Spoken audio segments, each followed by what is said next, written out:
সাম্প্রতিক সময়ে যুক্তরাষ্ট্রের ক্যালিফোর্নিয়া অঙ্গরাজ্যে ভয়াবহ দাবানল ছড়িয়ে পড়েছে। শুষ্ক আবহাওয়া, মরুভূমির তীব্র বাতাস এবং দীর্ঘস্থায়ী খরার ফলে এই আগুন একের পর এক এলাকায় ছড়িয়ে পড়ছে। লস অ্যাঞ্জেলসের প্যাসিফিক প্যালিসেডস থেকে শুরু হওয়া এই দাবানল এখনও পর্যন্ত যে পরিমাণ এলাকা পুড়িয়ে ছাই করে ফেলেছে, তার আয়তন সমগ্র ঢাকা শহরের আয়তনের চেয়েও প্রায় 20% বেশি।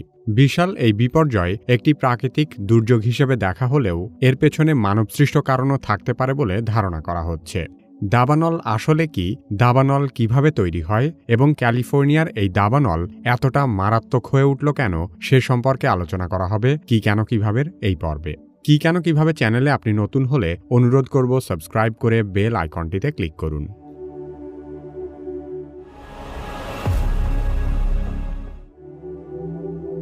সাধারণত বনাঞ্চলে সংঘটিত অগ্নিকাণ্ডকে দাবানল বলা হয়। দাবানল সৃষ্টি হবার মতো শুষ্ক পরিবেশে কোনো বনে আগুন লাগলে তা সহজে নিয়ন্ত্রণ করা যায় না।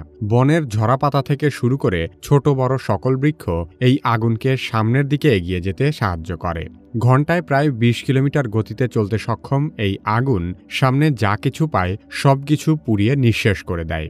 সে কারণে অধিকাংশ ক্ষেত্রেই দাবানলের আগুন আপন মনে যতক্ষণ খুশি জ্বলতে থাকে।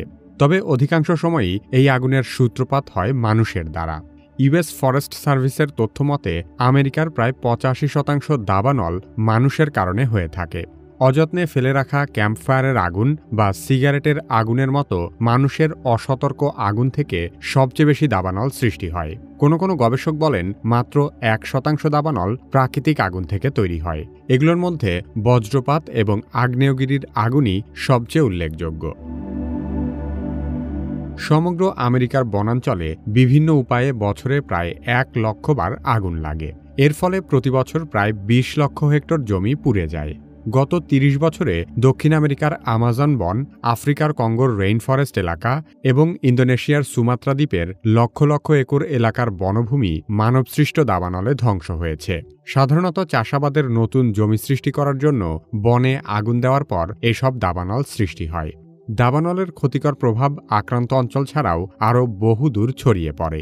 দাবানলের আগুন থেকে অগ্নিঝড়, আগুনের সাইক্লোন বা আগুনের টর্নেডোও তৈরি হতে পারে, যা নদীর মতো বাধা পার করেও দাবানলকে সামনে এগিয়ে নিয়ে যায়। শুধু তাই নয়, দাবানলের ধোঁয়া ও ছাইও অনেক দূরবর্তী অঞ্চল পর্যন্ত ছড়িয়ে পড়ে। সাইবেরিয়ার তাইগা বনে তৈরি হওয়া দাবানলের ধোঁয়া 3000 মাইল দূরে জাপানের ওসাকা শহরকে অন্ধকার করে দিয়েছিল। অস্ট্রেলিয়ার ব্ল্যাক ফ্রাইডে বুশফায়ারের ছাই 2000 মাইল উড়ে গিয়ে নিউজিল্যান্ডে পড়েছিল। দাবানল মানবসৃষ্ট বা প্রাকৃতিক যেভাবেই হোক না কেন, প্রথমত এটি ক্ষতিকর রূপ নিলেও এর ভেতরে বেশ কিছু কল্যাণকর দিকও রয়েছে। দাবানলের কারণে বনের মৃত ও পচনশীল দ্রব্যাদি পুড়ে গিয়ে পরিবেশ শুদ্ধ হয়। গাছের কাণ্ডে জমে থাকা পুষ্টি অগ্নিকাণ্ডের পরে আবারও জমিতে ফেরত আসে। এছাড়া যাবতীয় ক্ষতিকর পোকামাকড় এবং রোগশোকের জীবাণুও ধ্বংস হয়ে যায়, যার ফলে নির্দিষ্ট সময় পর বনের বাস্তুসংস্থান আবারও নতুন করে গড়ে ওঠে। সাম্প্রতিক সময়ে ক্যালিফোর্নিয়ায় যে দাবানল সৃষ্টি হয়েছে তা যুক্তরাষ্ট্রের ইতিহাসের অন্যতম ভয়াবহ প্রাকৃতিক দুর্যোগ। একটি বিষয় পরিষ্কার করা জরুরি, ক্যালিফোর্নিয়ায় তৈরি হওয়া দাবানল কোনো একক দাবানল নয়। কাছাকাছি সময়ে প্রায় 5টি ভিন্ন ভিন্ন এলাকায় দাবানল তৈরি হয়েছে। প্রথম দাবানল শুরু হয়েছিল প্যালিসেডসে, এরপর ইটন, হার্স্ট, লিডিয়া এবং কেনেথ এলাকায় একের পর এক দাবানল ছড়িয়ে পড়েছে। সে কারণেই দাবানল পরিস্থিতি ক্যালিফোর্নিয়ায় এতটা ভয়াবহ বিপর্যয় নিয়ে এসেছে। যেহেতু দাবানল সৃষ্টি হবার প্রায় 4 দিন পেরিয়ে গেলেও আগুন পুরোপুরি নিয়ন্ত্রণে আনা সম্ভব হয়নি, তাই এর প্রকৃত ভয়াবহতা সম্পর্কে এখনও নিশ্চিত করে কিছু বলা যাচ্ছে না। এই দাবানলে ইতোমধ্যেই 11 জন মারা গেছেন, 10,000-এরও বেশি ঘরবাড়ি এবং স্থাপনা ধ্বংস হয়েছে এবং 1,53,000-এরও বেশি মানুষকে তাদের এলাকা থেকে সরিয়ে দেওয়া হয়েছে।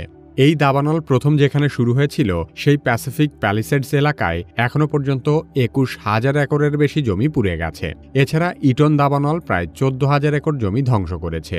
অন্যান্য উল্লেখযোগ্য দাবানলগুলোর মধ্যে হার্স্ট দাবানলে 771 একর, লিডিয়া দাবানলে 400 একর এবং কেনেথ দাবানলে 1000 একর জমি পুড়ে গেছে। ক্যালিফোর্নিয়া এমনিতেই দাবানল প্রবণ এলাকা। ক্যালিফোর্নিয়ার ভূমি এবং আবহাওয়া দাবানলের জন্য আদর্শ পরিবেশ তৈরি করে। এখানকার পাহাড়ি এলাকা এবং ঘন গাছপালা দাবানলের বিস্তারকে অনেক সহজ করে তোলে। স্থানীয় বাসিন্দারা বলছেন তারা অতীতে ক্যালিফোর্নিয়ার পাহাড় এবং বনাঞ্চলে দাবানলের আগুন দেখেছেন, কিন্তু এবারই তারা প্রথমবারের মতো চোখের সামনে দাবানলে তাদের শহর পুড়ে যেতে দেখল। ক্যালিফোর্নিয়ার দাবানল এত দ্রুত ছড়ানোর প্রধান কারণগুলোর মধ্যে রয়েছে দীর্ঘস্থায়ী খরা, শুষ্ক আবহাওয়া এবং ক্যালিফোর্নিয়ার মরুভূমি অঞ্চল থেকে আসা তীব্র বাতাস। এই বাতাসকে স্যান্টা আনা বাতাস নামে অভিহিত করা হয়, যার গতিবেগ ঘণ্টায় প্রায় ১৬০ কিলোমিটার পর্যন্তও পৌঁছেছে। এই ঝোড়ো বাতাসই মূলত আগুনকে ছড়িয়ে দিতে সাহায্য করেছে। দাবানল শুরু হবার কারণ এখনও তদন্তাধীন রয়েছে, তবে বিশেষজ্ঞরা ধারণা করছেন যে ক্যালিফোর্নিয়ায় দীর্ঘদিন ধরে বৃষ্টিপাত না হওয়ায় উদ্ভিদ এবং ভূমি অত্যন্ত শুষ্ক হয়ে গিয়েছিল, যা আগুন ছড়ানোর জন্য আদর্শ পরিবেশ তৈরি করেছে। বিশেষজ্ঞরা মনে করেন তীব্র বাতাসের প্রভাবে বিদ্যুতের তার ঝুলে পড়ে তখন বৈদ্যুতিক স্ফুলিঙ্গ থেকে আগুন শুরু হতে পারে। তবে সমগ্র আমেরিকার প্রায় ৮৫% দাবানল মানুষের কারণে হয়ে থাকলেও ক্যালিফোর্নিয়ার প্রায় ৯৫% দাবানলের আগুনই মানবসৃষ্ট।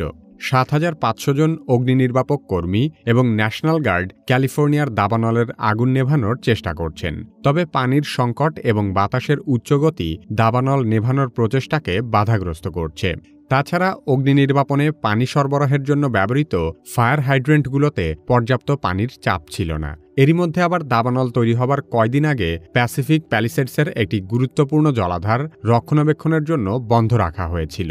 শুধু তাই নয়, গত মাসেই ক্যালিফোর্নিয়ার লস অ্যাঞ্জেলস ফায়ার ডিপার্টমেন্টের জন্য $7 মিলিয়ন বাজেট কর্তন করা হয়েছে।